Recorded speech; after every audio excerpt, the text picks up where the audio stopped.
the choir back, and great to have all of you here this morning to worship. Thank you. Will you please pray with me? Almighty God, it is good to be in your house.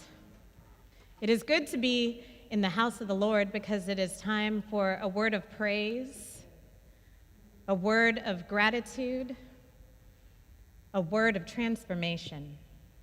And so as we reflect on your holy word through your gospel, we ask that the words of my mouth and the meditations of all hearts listening in would be acceptable to you, O Lord, our rock and our Redeemer.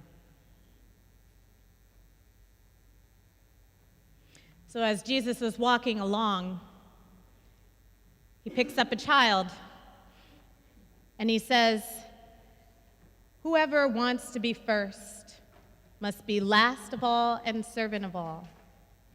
And whoever welcomes one such child in my name welcomes me." He pulled that child and held up the child almost like a prop. And I struggle with the temptation to use my own child as a prop because she's so interesting to me and she does so many challenging things. I always just want to talk about her, and plus she's just so doggone cute.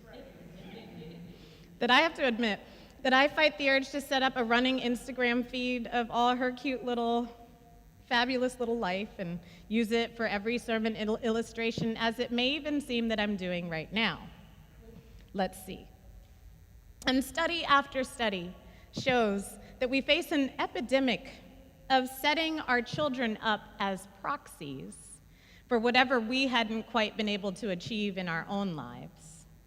And we do this by programming them as much as our resources will allow, structuring so much of their time that they can't just rest or play. And propping up children as a proxy for ourselves is a mistake that doesn't allow children to be children. And when we don't let kids be kids, then we can't learn from them whatever it was that Jesus was trying to teach us that day. In our gospel today, it could look like Jesus is using this unnamed child as a prop. We have no idea where the child came from. Where's the family? Were they part of the traveling group of disciples or just hanging out on the road as they walked past? Was this a child who was begging on the road or somehow connected to someone Jesus knew or had talked to? We just don't have the answers to those questions. But what we do know is how children were regarded in Jesus' time. Now, children are always vulnerable. But in the ancient Near East and the culture that surrounded Jesus, as scholar Martha Moore-Kish writes, children were considered something like not yet persons with no social status. And in my years studying the Bible, I've always drawn such a stark contrast between the way that children were treated back then and how precious and honored they are in our own culture. And I thought, well, unlike how we listen to and protect children today, in Jesus' time, children were treated like nothing, I thought.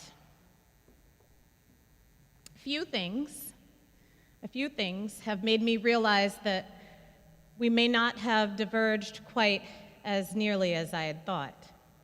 Whoever welcomes one such child in my name welcomes me.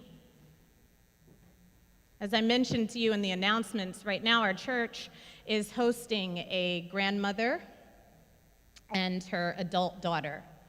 And the grandmother, who, by the way, they both have consented to me sharing this story and can't wait to come and tell you more about it themselves. But after a temporary release from detention in Texas, the grandmother has exactly 2 weeks to try to retrieve her child from detention here in New York. And at the end of those 2 weeks, if they're able to get their little one, then the little one will come back with them to Texas to detention. Now, every day, they go up to Cayuga Center on 135th and Park Avenue, right up the street.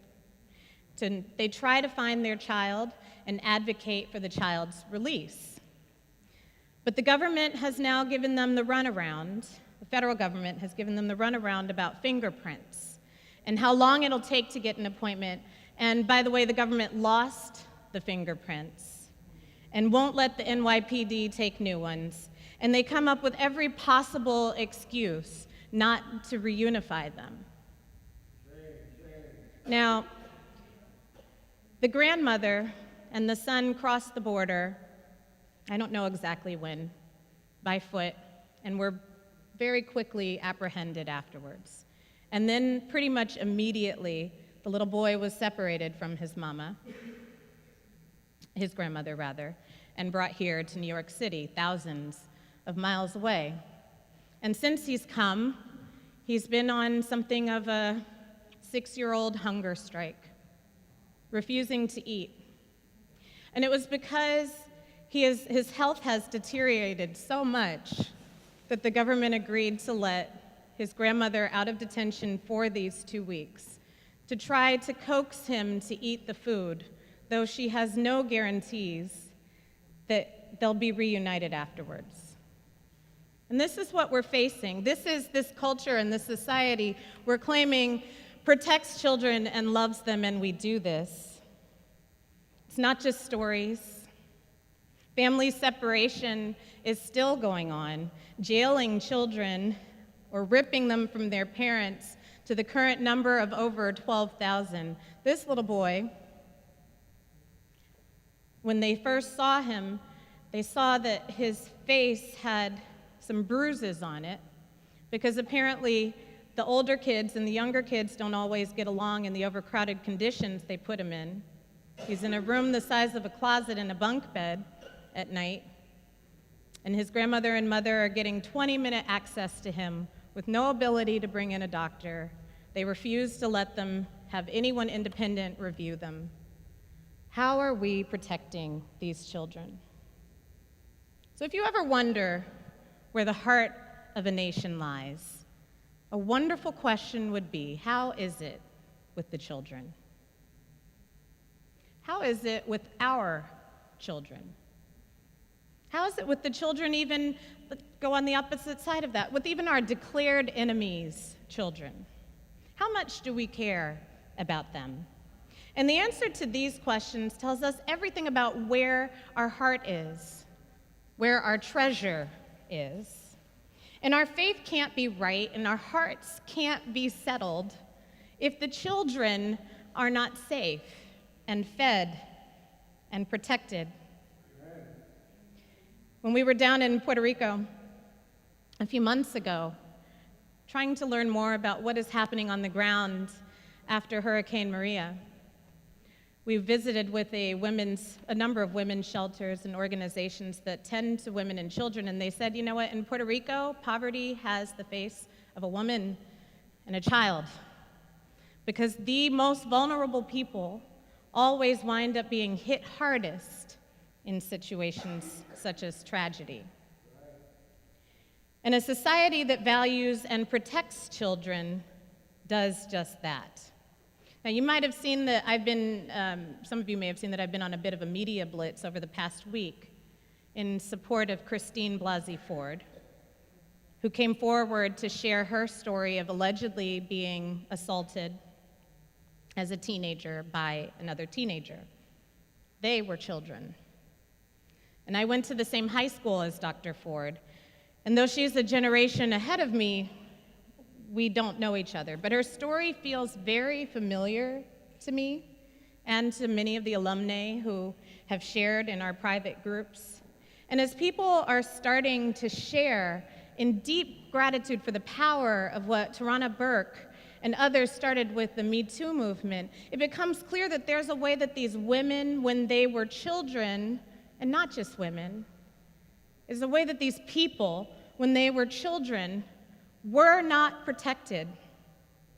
When we disregard the least and the last, when we treat anyone, children or anyone, as pre or sub or anti-human, Jesus is clear.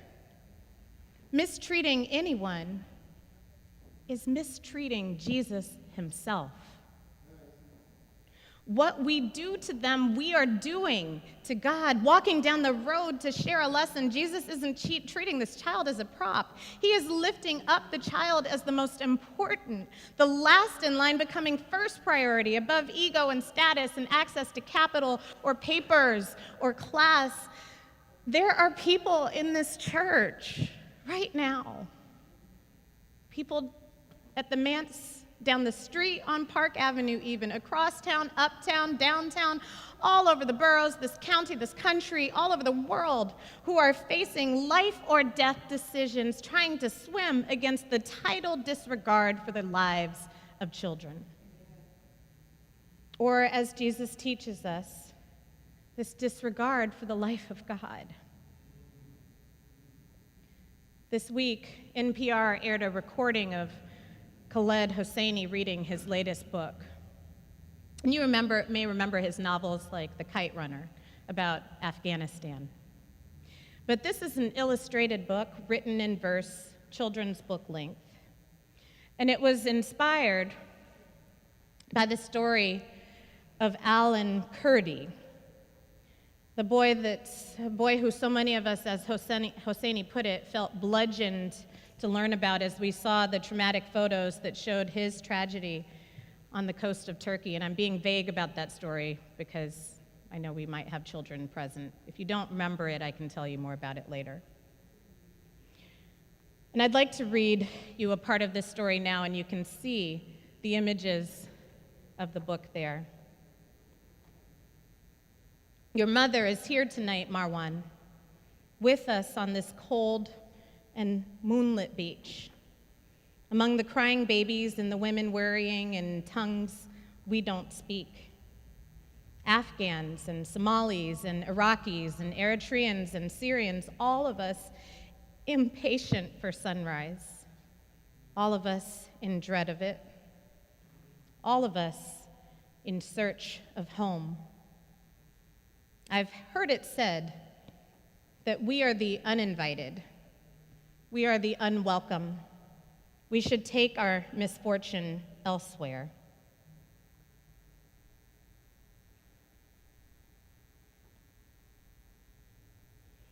I look, but I hear your mother's voice over the tide, and she whispers in my ear, but if they saw, my darling, even half of what you have, if only they saw, they would say kinder things, surely. I look at your profile in the glow of this 3/4 moon, my boy, your eyelashes like calligraphy, closed in guileless sleep. I said to you, hold my hand, nothing bad will happen. These are only words, a father's tricks.